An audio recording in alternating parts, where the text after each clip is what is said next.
I used to be the calmest person in every argument. Not just like calm, composed. I was having my shit together. Someone would say something that should have hit really hard, and I just process it and I basically explain it to myself. My friends called it emotional intelligence. My therapist called it something else entirely. The first session we had, she asked me why was I there. I said, work stress. I even said it with a straight face and everything. Which was technically true in the same way that I'm a little tired is technically true when you haven't felt something in the last 15 years. By session 2, I wasn't talking about work stress anymore. I was talking about my dad, and that gap between what I said I needed and what I actually needed, that's what this video is about. Here's what most people think emotional intelligence looks like. You're staying calm, you're not overreacting, and you're being the rational one in the room. And yeah, to be fair, that does look like emotional intelligence from the outside. You don't yell, you don't make things weird, you say something like, "Oh, I understand where you're coming from," and everyone nods, thinking you're very mature. But there's a version of that which isn't composure at all. It's avoidance in disguise. The difference between those two is actually pretty simple. Emotional intelligence means that you process what's happening inside you and then you respond. Emotional avoidance, on the other hand, means that you skip the first part entirely and you go straight to managing how it looks like on the outside. You are the objective one and you have a bird's eye view on things. Yeah, bullshit. One is a skill, the other one is a coping mechanism that got so good at pretending to be a skill. Nice, right? And here's the part that makes this really tricky. From the outside, those two things, they look identical. You can spend years genuinely thinking and believing you're good at this stuff. What you're actually good at is not feeling things where anyone can see you, which means that the people who need this video the most are probably the ones currently thinking, "Oh, this doesn't apply to me at all. What is this guy even talking about here?" Please stay with me. Emotional avoidance doesn't show up the same for everyone. It would be nice and easy, right? It has 4 main patterns, and I'm pretty sure at least one of them is going to feel a bit too familiar to you. The first one is intellectualizing, and I hope I'm pronouncing things correctly. This is my personal contribution to this research for this video, meaning when something happens that should land emotionally, and instead of feeling it, your brain immediately turns into a discussion topic. You analyze the feeling instead of having it. You start to explain it, you contextualize it, you build a framework around it, and before you even get the chance to actually register. I used to narrate my own emotional life like it's a nature documentary. And here on this chair we can observe Mihnea experiencing what appears to be disappointment or embarrassment. Very insightful. I'm Mihnea, by the way. Hi. If you like this kind of video, consider subscribing. I make more every week. The second pattern is toxic positivity. Not the generic kind, it's the personal kind. Someone asks you how you are and good comes out of nowhere before you even consider the question. Not because things are actually good, if they are, kudos to that, but because not good opens a door where you don't actually want to look on the other side of it. Third one is over-helping. Ooh, this one is also sneaky because it looks generous. You're the person people call when something goes wrong. You always know what to say for whatever reason. You pour yourself into other people's problems without hesitation. But if someone asks you how it's going with you, silence. Because helping is something that you do. It's your identity. Your own feelings are something that you might actually have to feel. Oh, I know, it's scary. But those two things are completely different skill sets. And the fourth one is I'm fine as a permanent setting, like your factory settings. Not as a check-in answer, you basically build a wall with this I'm fine. You said it so many times that you stop checking if it's even true. And look, I want to say this before we go further because this is exactly the part where it'd be easy to feel called out or checked out. None of those patterns make you a bad person. They make you someone who learned how to handle their emotion the only way that it was available to them at the time. That's basically everyone. I'm definitely not alone in this, and you are not alone either. At least it's the two of us. Knowing these patterns, it's only halfway. The part that actually changed things for me was understanding where they actually come from. There's a big irony in all of this. The people that are most praised for their emotional intelligence are also the ones running the most sophisticated avoidance operation. If you're a natural empathic, if you pick up how everyone else is feeling easily and spend so much energy reading everyone else, there's almost nothing left for yourself. You know when your friend is off before they even say anything. You can walk into a meeting and you read the room in 30 seconds knowing something is wrong. That's a real skill, and it's an amazing one. It's also a very convenient way to stay pointed outwards, where it's useful and is needed and it's interesting, rather than inwards where it's just uncomfortable. For me, I found this out of therapy. I grew up with a father who wasn't emotional at all, not absent in a dramatic way, just there's not much emotion.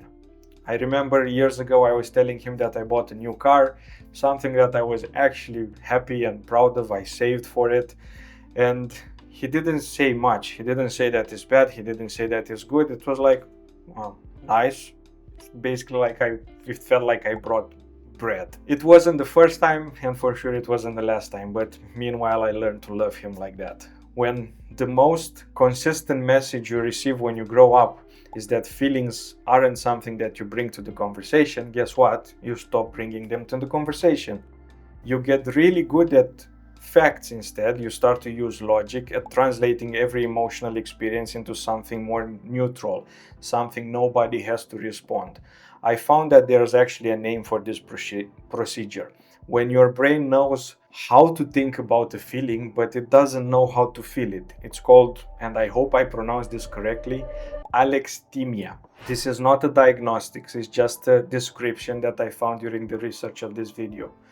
Your emotional vocabulary is huge and it's amazing.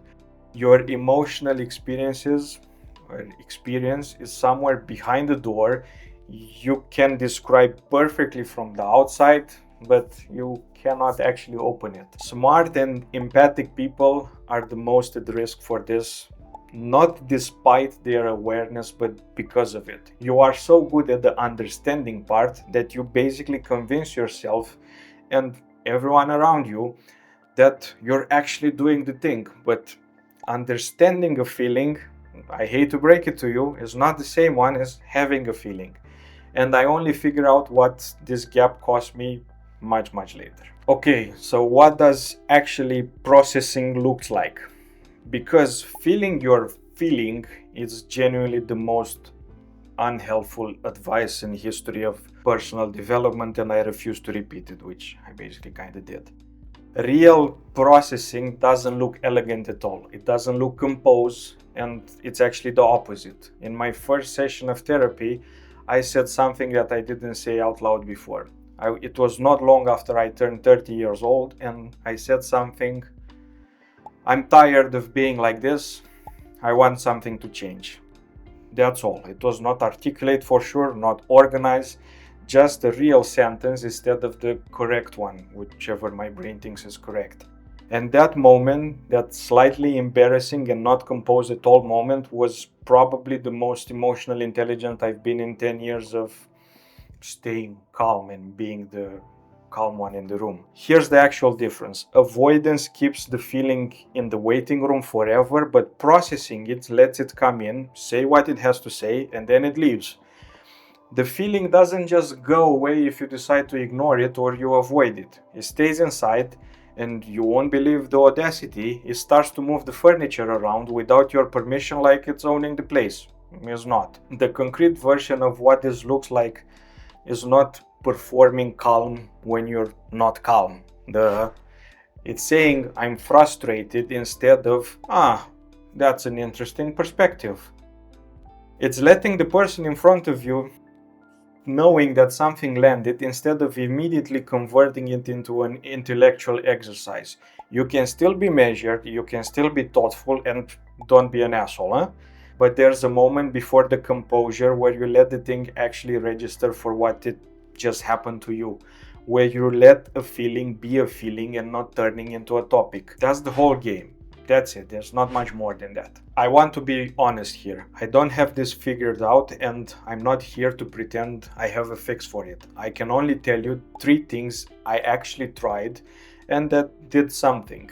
The first one is to name the emotion specifically, not I'm stressed. Stressed is not a emotion, it's a weather report, it's not a feeling. What's underneath the fact that you're stressed? Is it embarrassment? Is it you being scared? Is it disappointment that something you tried and it didn't go your way? The more specific the word, the more real the feeling becomes. And I know it sounds too simple to matter, but trust me, it's not. Try it once in the real moment and you'll see the difference immediately. The second one came from something that I read and I couldn't stop thinking about it for a long time. Again, maybe intellectualizing stuff. Emotions are physically designed by whoever did that to pass through you in about 90 seconds if you let them. The wave of it, whatever it's for each one of you, peaks and passes in roughly 90 seconds. What keeps it going longer is the story that we tell around it, which is the intellectualizing part. So the move here is to let the emotion feel for 90 seconds without immediately turning it into a topic. Just let your body feel the experience for a minute and a half before your brain takes over, and I promise it won't kill you. I tried this once when I was annoyed at work, which basically happens every single day, and I sat with it. My brain immediately wanted to address whether the annoyance was justified and to build a case around it. I told my brain to wait and, for the love of God, to shut up for 2 minutes. 2 minutes later, the annoyance was basically gone. And the third thing is the simplest and the hardest one. Stop performing calm when you are not calm. You don't have to fall apart in front of everyone. You don't have to share everything with everyone. But there's a clear difference between choosing not to react and pretending there's nothing to react to. One of them is a choice. The other one is the pattern that we've been talking in this whole video. You probably already know which one you're doing. So, the calmest person in the room. Maybe that's genuinely you. Maybe you've built that over years and it served you well in a lot of situations. And I'm not here to take that away from you. But if something in this video landed differently than you expected, maybe my documentary narrator thing made you laugh a little. If you thought, yeah, I think that's me too, then you already know what needs attention. I walked into therapy saying that it's work stress. But by session 2, I was already talking about my dad and the car, and for about roughly 30 years of nothing being reflected back. That's what this stuff costs you if you leave it long enough alone. If this hits close to home, the next video is about burnout at work. If there's something that you might be interested in watching, I link it somewhere here on the screen. If you're still here with me, thank you. Before you go, please drop a comment and tell me, which of those 4 patterns did you recognize most in yourself? I'm genuinely asking. Also, it makes me feel slightly better about mine. Take care. Bye bye.